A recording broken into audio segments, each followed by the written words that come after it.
Жақсы, отыр ғой. Ал қане, үй тапсырмасын кім айтады? Иә? Кім айтады? Мансұр айта ғой. Абай Құнанбаев 1845 жылы дүниеге келген. Жылғы автобусы дүниеге келген. Жақсы. Алға шақырып қойған аты Ибрахимов. Отыр ғой Мансұр. Атасының аты Үскенбай, оның әжесінің аты Зере болған, ол өте татқыр және барға деген ерекшеліксіз болған. Оның анасы Ұлжан, ол өте мейірімді адам болған. Ол оны оқу медресесіне берген. Одан кейін осы медреседе 3 жыл оқып одан Абайды оқытушы осы медреседен оны шығарып Абайды тәрбиелемекші болады. Жарайды, жақсы. Ахуал көріп алайық. Мына әрбір суреттің астында біздің көңіл күйімізге жақсы әсер ететін сөздер жазылып тұр. Иә, келейік, бірден оқып кетті, сен ұра? Шабыт. Жақсы, олай болса бүгінгі сабақта саған шабыт дейміз.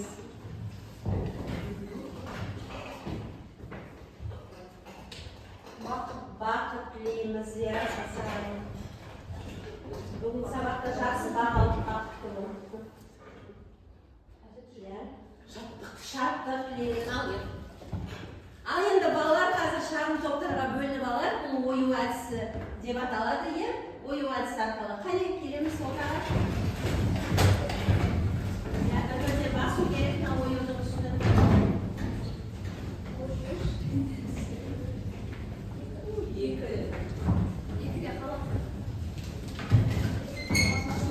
Ал балалар бүгін жаңа сабақтың тақырыбын болжап алайық.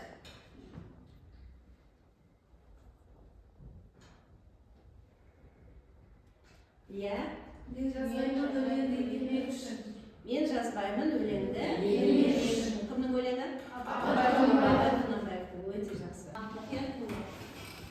Балалар, бүгін біз ұлы ақын ойшыл Абай Құнанбаевтың «Мен жазбаймын өлеңді ермек үшін» атты өлеңімен танысамыз. Бұл өлеңінде ақын поэзияның тек ермек үшін емес, үлкен мақсатпен халыққа ой салу, тәрбие беру үшін жазылатынын айтады. Абай өлең арқылы елдің рухани өміріне ықпал етуді көздеген. Ол жастарға өнеге беріп, шындықты айтуға, әділ болуға шақырады. Біз осы өлеңнен ақынның негізгі ойын тауып, оны өз сөзімізбен жеткіземіз. Сонымен бірге өлеңде қолданылған көркемдегіш құралдарды теңеу, эпитет, метафора анықтап, олардың мағынасын түсінеміз. Сабақ соңында Абайдың ойларын бүгінгі өмірмен байланыстырып, шағын сипаттама жазып көреміз. Бұл бізге өлеңнің тәрбиелік мәнін тереңірек түсінуге көмектеседі. Сабақтың тақырыбы, мақсаты түсінікті ме балалар? Түсінікті. Жақсы, дәптерімізді ашайық. Бүгінгі күнді жазайық. Енді тоқтық жұмыс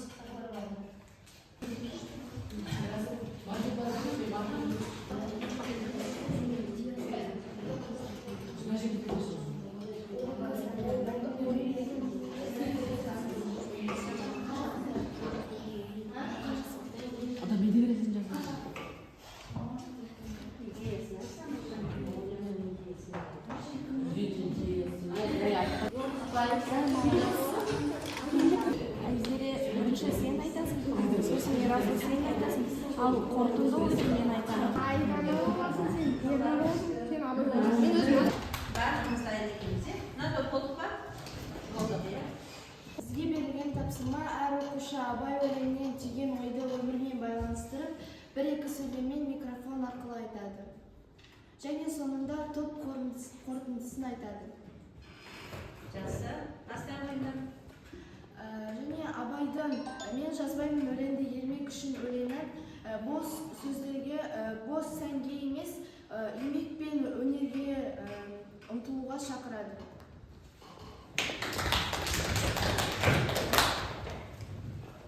Абай жас адамдарға жай жүрмей білім туралы айтқысы келген. Сондықтан өлеңнің мағынасы мың жетістік, еңбекпен адамдыққа екендігін ұғындырады. Иә, жақсы. Бізге берген тапсырма абай өлеңдегі негізгі идеяны өмірмен байланыстырып, қысқа мәтін, сурет және кілтті сөздер арқылы постіге түсіру. Бұл жерде қолына қалам ұстап тұрған ол абай, күн нұрында ашылған ол кітап, таразы ол шындықтың әділеттің белгісі. Ал ортада осы өлең сөздің патшасының ортада жазу себебі ол абайдың айтқан сөздің патшасы ол өлең. Мен жазбаймын өлеңде ермек үшін өлеңнің идеясы, абайдың халыққа ой салуы. Бұл суреттерді өмірмен байланыстырсақ, қазіргі заманда шынайы сөз, өнер, шығармашылық, бұл қоғамның айнасы. Әлеуметтік желіде әр адам пайдалы мағыналы сөз айтуға, елге үлгілі болуға тиіс. Мен жазбаймын өлеңді ермек үшін абайдың ақындық парызы деп қорытынды шығардым. Көріністің атауы ақын үні әлі де тірі. Кейіпкерлері Абай, Ұлпан, Аяна. 2 жас телефон қарап отыр. Ұлпан, қарашы, бәрі жерге бос сөз әзір жазып жатыр. Мен де бір нәрсе жаза салайын. Иә, көңіл көтеру үшін ғой, одан не бола қояр дейсің? Ат жағынан Абай шықты. Балалар, мен жазбаймын өлеңді ермек үшін сөз ойыншық емес. Әрбір жазған, әрбір айтқан ол ұрпаққа өнеге. Ата, бір жай көңіл көтеріміз келген сөз соншалықты мәні бар ма? Бар балам, өлең мен сөз жүректің айнасы. Сонда біз әр айтқан сөзімізге жауаптымыз ба? Иә, қарағым. Әр адам өз сөзінің иесі. Өлең сөздің патшасы дегендей.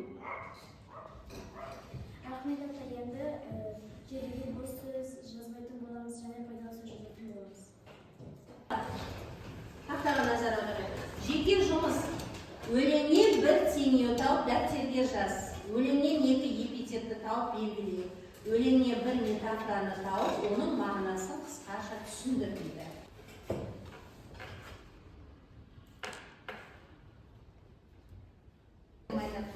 Эпитет айқындау және суреттеу. Қымтабар, қарақат. Эпитет көңілінің көз ашық, адамның ойы сергек, түсінігі терең. Көңілінің көз ашық деген сөз ойының сергек, түсінігі терең деген сөзді білдіреді. Жақсы. Қарақат. Метафора көкірегі сезімді орамды. Бұл сөз метафора. Мұнда көкірек, жүрек пен сезім адам рухының ой санасының символы ретінде қолданылып, сезімді жан дүниесін метафора түрінде бейнелейді. Бәріміз осылай ма болды? Сонымен метафора деген не болды? Иә, ауыспадан мағынада қолданылып жақсы отырады. Теңеу, шу дегенде құлағын тосан сүйді.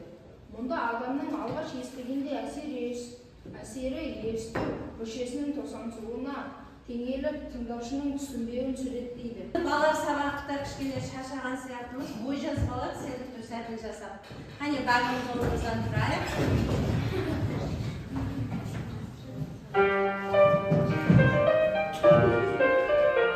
Оюлар сендікті сәті, иә?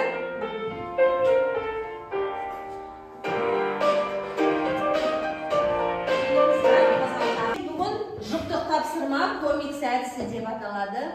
Жұппен ақылдасып Абайдың өлеңіндегі негізгі ойды ашатын 2-3 кадрлық шағын комикс жаса, яғни ChatGPT барлығымыздың ұялы телефонымызда бар.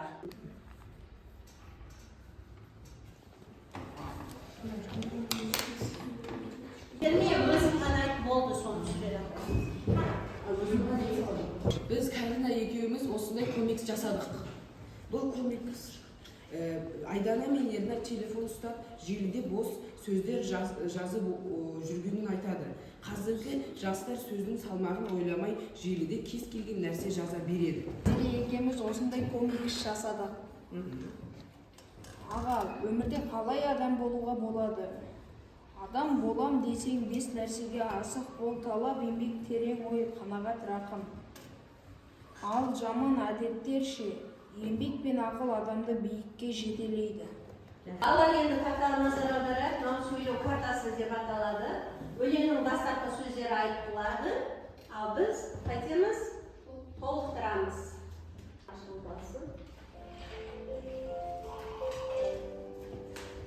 Бәріңіз ба? Иә. Көкірегі сезімді, Ерасыл, Көкірегі сезімді, тілі орамды. дұрыс па? Иә. Жақсы. Апай, Жаздым үлгі, Әсет, жаздың өлгі жастарға бермек үшін. дұрыс па? Иә. Жақсы. Жоқ барды, Зинура, Жоқ барды ертегіні термеу үшін. жақсы. Дұрыс па бала? Иә. Мына жақ топ неге белсеніп қатыспаймыз, қане? Иә, бар. Бұл сөзді тасылықпас сауапты бар. Сауапты ұғар, иә. Дұрыс па бала? Иә, Естай. Мен жазбаймын өлеңді ермек үшін. Енді үй тапсырмасын алып алайық. Үйде мен жазбаймын өлеңді ермек үшін өлеңін жаттаймыз, иә? Байланыс жасап жіберейік. Бүгінгі сабақ бойынша егер сұрақтарың бар болатын болса, бүгінгі өткен сабақта менің сұрағым бар деп жазамыз. Көп жаңа ақпараттар алсақ, мен осындай ақпараттарды алдым деп жазамыз. Барлығын түсінсек, мен барлығын түсіндім. Бүгінгі сабақ бойынша менің сұрақтарым бар. Қандай сұрақтар? Абай қандай